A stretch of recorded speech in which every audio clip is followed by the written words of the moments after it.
Welcome into a very special edition of Sports Talk with Theo Dorsey. South Georgia, let's talk sports. The last time 3 South Georgia football teams won a football state championship in one season was 1994. The current players weren't even born yet. We have a chance of that happening this coming weekend in Atlanta. Colquitt County, Lee County, Coffee High, Irwin County, and Clinch County are all headed to the Mercedes-Benz Stadium with state titles on the line. We preview each tonight on Sports Talk.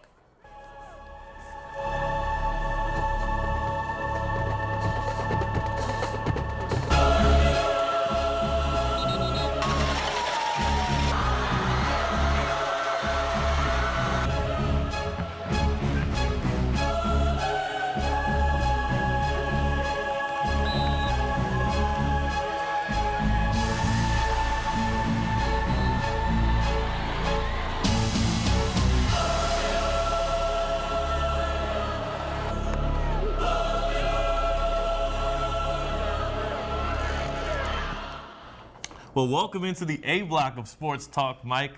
Generally, we introduce our special guest coach here, but all 5 remaining coaches are hard at work preparing for state championship games, the biggest games of the season. That's right, and I'm glad to be here. Feels like a promotion kind of to join you. But South Georgia, it's going to be a takeover at Mercedes-Benz Stadium this weekend. So let's take a look at the games involving our area teams.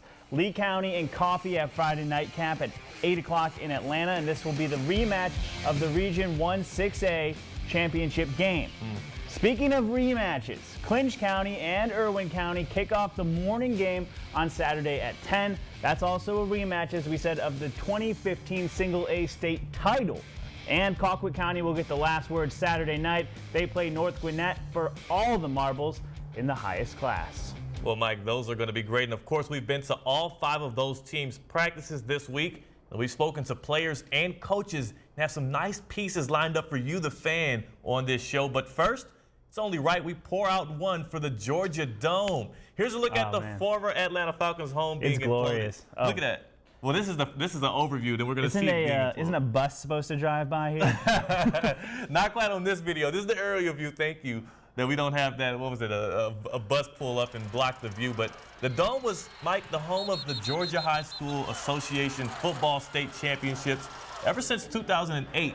In that 9-year span, only 7 South Georgia teams have won titles under those bright lights. And maybe, Mike, this was a good chance for us to get a change-up because we might get 3 teams alone at Mercedes-Benz Stadium in the first year. So maybe it's a good chance to get a new stadium in there. That's what South Georgia got amped up about, right? Yeah, and I mean, talking to coaches throughout the week, throughout the year, it's been hard for them to change saying that we're going to the Dome, that sort of thing. So I can tell there's a lot of memories built there. That's right. The Dome, going to the Dome is much more catchy than saying we're going to Mercedes-Benz Stadium. Maybe they should find a good nickname. But let's get back to what we came here for. Our very first preview.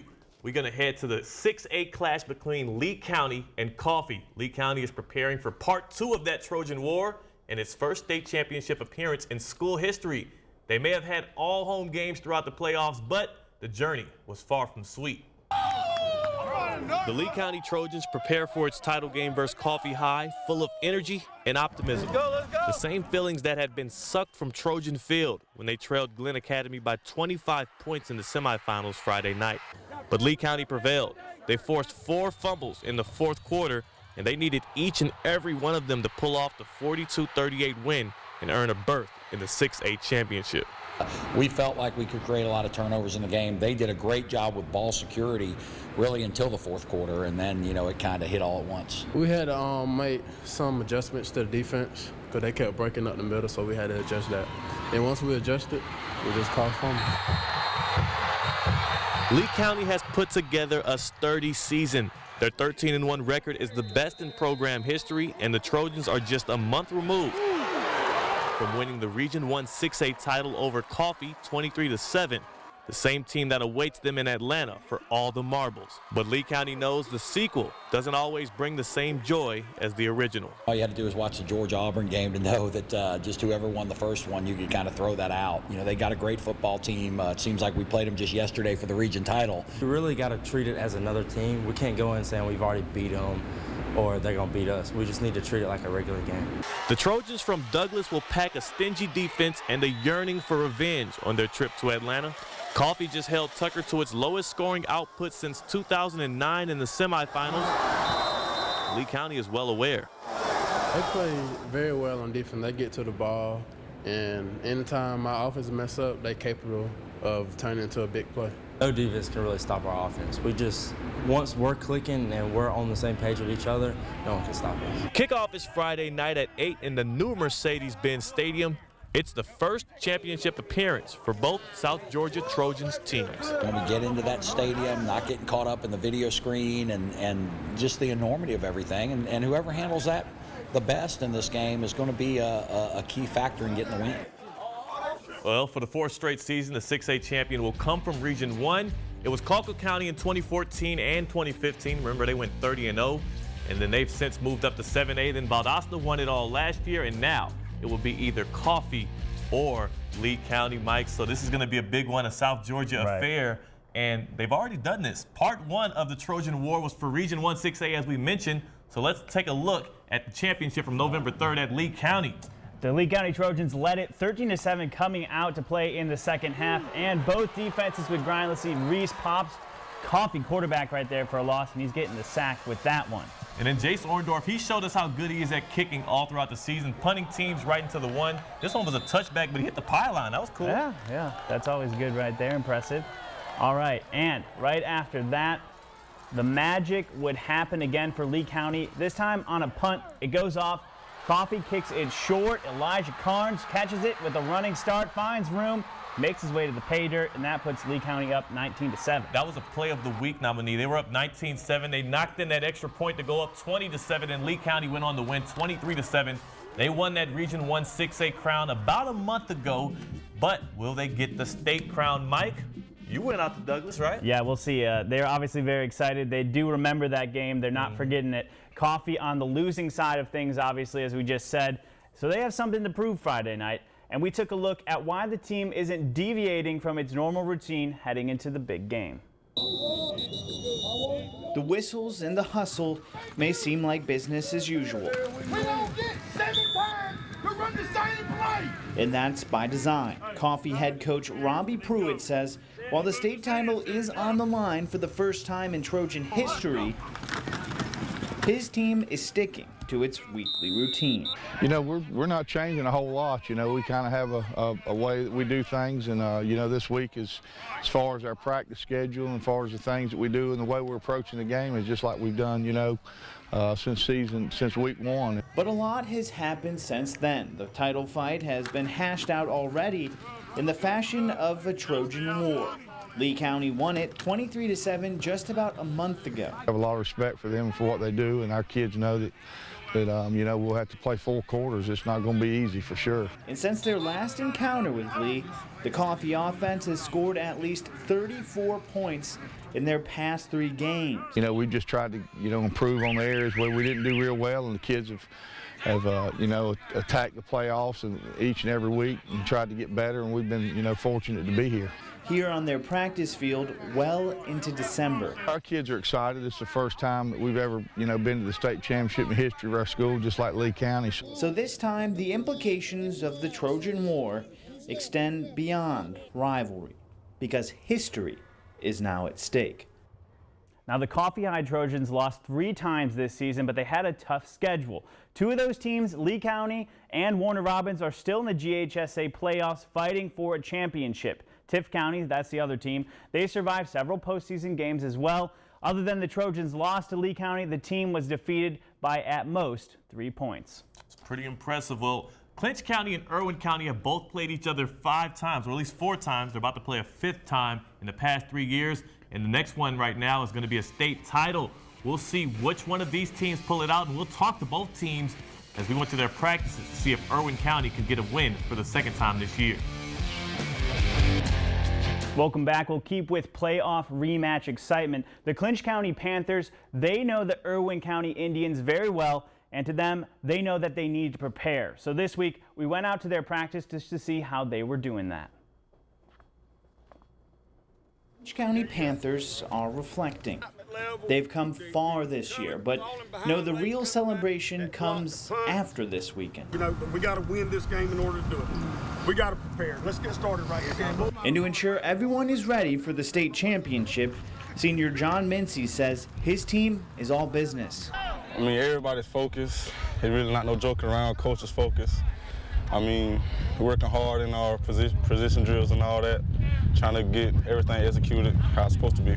That execution is something head coach Jim Dickerson says is going to be crucial facing the Irwin County Indians. If we can play a near flawless game, we may be in the game late and have a chance. Dickerson says mistakes are part of the reason why his team lost 21-7 to Irwin County back in September.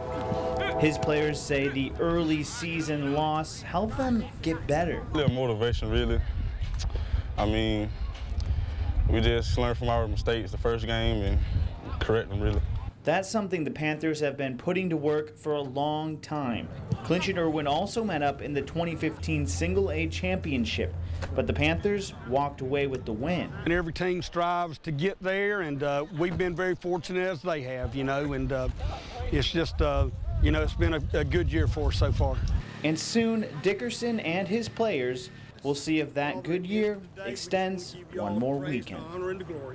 The Cougars last won a state title in 2015, as we mentioned, and they've also been named champions 5 other times, dating back all the way to the 80s. They have the banners to prove it, and they will face off with the Indians at 10 in the morning on Saturday in Atlanta. And Theo, as I said, Irwin County, Clinch County, they have a dense history. Before we take a look at how the Indians are preparing, let's go back to September 15th. That's when the two faced off in Ocilla, if you remember that. A little throwback Thursday here, huh? A little bit. I like it. Yeah, exactly that. That amounted to a Region 2 Single A championship. Let's check it out. The band, they're ready. The players were ready on the field. Let's get to the highlights, though, because that's the action I'm going to want to see. This right here was a big-time interception for Irwin County because that's Jay Staley there. He grabs that interception. He's going to stop the Clinch momentum. Would be a scoreless first quarter. Then things heat up. Indian Steffens fires it to Spires. Woo! Reels it in right there. He got that near a touchdown. Yeah. Down inside the 5-yard line. It's an assist, maybe. Sets up this. Thomas makes it look easy, finding a gap outside. That puts the first points on the board. 7-0 Irwin County about midway through the second quarter. And the final for that one is 21-7. Irwin takes it. That's right. Irwin County took that championship. They actually took that was a regular season game, turned into a region championship for them because Clinch finished second. Well, the Indians have a shot at redemption from 2015 back in Atlanta when they played for the Single A State Championship this year. And this time, they don't plan on letting this one slip away. Irwin County has pushed all season long. They've earned a Region 2 Single A crown and a 12-1 record. Now they're just one push away from the ultimate goal. Standing in their way of a state title is Clinch County. It's a rematch of 2015 when the Panthers bested the Indians in Atlanta after Irwin County had won the regular season meeting and the region. Same story this year, but the Indians would hate to suffer the same fate. Can't do it. In my senior year, man, I got to put a ring on my boy's finger, man. You go through the heartbreak and the stuff like that, and then you get another shot, especially on your last chance, your senior year. It's special. The focus for Irwin County this year is ball security. They gave this bad boy up 5 times last time they were in the state championship game. Our kids were great at the game and played hard, and it wasn't like we got blown out, but we just had so many turnovers and things go against us. We'll go through practice, and if you're not holding the ball right, we have to drop and do push-ups if one of the coaches sees us. Buddy Nobles took over in Ocilla in 2014. This is his 3rd state title appearance in 4 seasons, but appearances don't get you rings. Wins do. He and his Indians are familiar, and Nobles hopes he has the formula to beat Clinch County for the 2nd time this season and bring home the hardware to Ocilla. Being good tacklers, being tough, which we feel like we have a physical team, and running the ball. You know, we believe in running the ball. We're going to get after your rear end and do everything we can, and hopefully that's what we do this Saturday. Well, one thing I got to say, Irwin County and Clinch County both have entertaining coaches, Jim Dickerson, Buddy Nobles. We obviously had Nobles on Sports Talk. I beat him at trivia, right? I don't know. Your memory might be a little off there, a little hazy. Well, look, I won a lot of trivia matches. We'll see which one of those coaches comes out victorious. Right. But you went to Homerville. They were looking good out there at practice. Yeah, right? They were looking really good. But I don't know. The push-up incentive system, or I guess disincentive system, Nobles is incorporating there. Positive reinforcement. Makes guys strong. That's true. That's true. Well, you know what? A strong team over the past few years has been Colquitt County. They've already won 2 of the last 3 state titles in Georgia's highest class. They're going for number 3 Saturday in Atlanta. We have a preview from Moultrie right after the break. Welcome back to Sports Talk. Well, Colquitt County and North Gwinnett have the nightcap, the finale at Mercedes-Benz Stadium on Saturday night at 8 when they kick off for the 7A state championship. And Mike, do you think they're saving the best for last? I mean, the last game of the weekend, last game of the season, or of the year, I guess. Yeah. So we'll see. They're a good team. They're good. Well, we'll see about that. Colquitt County is actually just the 11th team in GHSA history to win 4 road playoff games en route to a state title berth. They've taken the scenic route to Mercedes-Benz Stadium, picking up a catchy nickname along the way. 5-on 3, 5-on me, what's the 3? Go, go, go! The Packers hit the practice field Monday in an unfamiliar setting as of late, their own home field. Colquitt County's last game at MacTharp Stadium was October 20th. They've won 4 straight road playoff games en route to a 7A state title berth against North Gwinnett. Now, these aren't the Packers, these are the Road Hogs. Since we're so far from Atlanta, we have to travel 4 hours there, 4 hours back every time, and that was definitely the toughest part about it. Still, the Pack outscored postseason opponents 120-49. They credit that to preparation. Coach Pros, he does a good job with having everything handled when we travel. Preparation is the key, not emotion. Preparation, which allows execution. His formula has worked. The Road Hogs are 19-4 in road playoff games under Rush Propst, and after knocking off 3 straight region champions as a 3 seed, they feel their motivation as the underdogs has driven their success. We really know we wasn't a 3 seed, but on the paper we was a 3 seed, so everybody just really fought together and just be like, hey, we got to get this done. If that wasn't the case, we would have made it this far, because we used that mentality of just keep going and keep playing. And they've played their way into a chance at the school's 3rd state championship in the past 4 seasons. Propst is 7-3 all-time in state title games, dating back to his days at Hoover in Alabama. And he knows the job isn't yet finished. One of the worst things is to go this far and not win it. That's not an option for he and the Road Hogs, and he's making sure of it. I literally turned the film off last night at 4:18 this morning and got an hour and a half, and then was back at the office about 7:30 this morning. They kick off against North Gwinnett Saturday night at 8 o'clock in Mercedes-Benz Stadium. He and the Pack won't rest until they're crowned champions. Well, there we go. So Colquitt County got a big game ahead of them. Well, with all of the great highlights that have come this season, only one could be Play of the Year. Voting is going on right now on Facebook. We have over 1,600 votes so far, and you got until Monday to place your votes. Here's another look at those options for Play of the Year. Option 1 coming from Leesburg, September 8th, American Sumter's Kobe Lewis. He breaks away from tacklers, and then check out this juke. It's coming. There it is. What's that? Is that a good sound effect? Whoop! That's what Chris Berman used to do. And, One more. 3 times, 3rd time's the charm. He went 96 yards for a touchdown. You got to react with love for that one, right? Right. Option 2 in the Cougar Den, September 22nd. What happens here? DJ Smith, he's on the bubble screen, literally runs circles around defenders for 80 yards. We had to fast forward things here. Look at this. He's going, and he's not stopping, and he's still going. I got to can't stop till he stops. That's hard sometimes. That's tough. But you're going to want to react with a wow to vote for this one. That's option 3 now. All right, option 3, Lee County hosting Glenn Academy in the semifinals. I was here for this one. Trojans trailing with 2 minutes to go, but Deshaun King scoops a fumble and returns it 78 yards, the game-winning touchdown. That's why they're state title bound. It wasn't easy. React with haha on Facebook to vote for this one. And of course, the page is already up and the voting is up on my page, Theo Dorsey, WALB News 10. Again, voting last until Monday at noon. Now, of course, if you're making that trip out to Atlanta, you're going to need some information and facts on what to do when you get there. We'll have some of that coming up after the break. Welcome back to Sports Talk. Well, if you're making that trip up to Atlanta for the state championship games, here's some things you're going to want to know. Tickets are $22 and available at each school or at the gates. Gates open up as early as 9 a.m. both days. They have games starting at 10 a.m. and games starting at 8 p.m.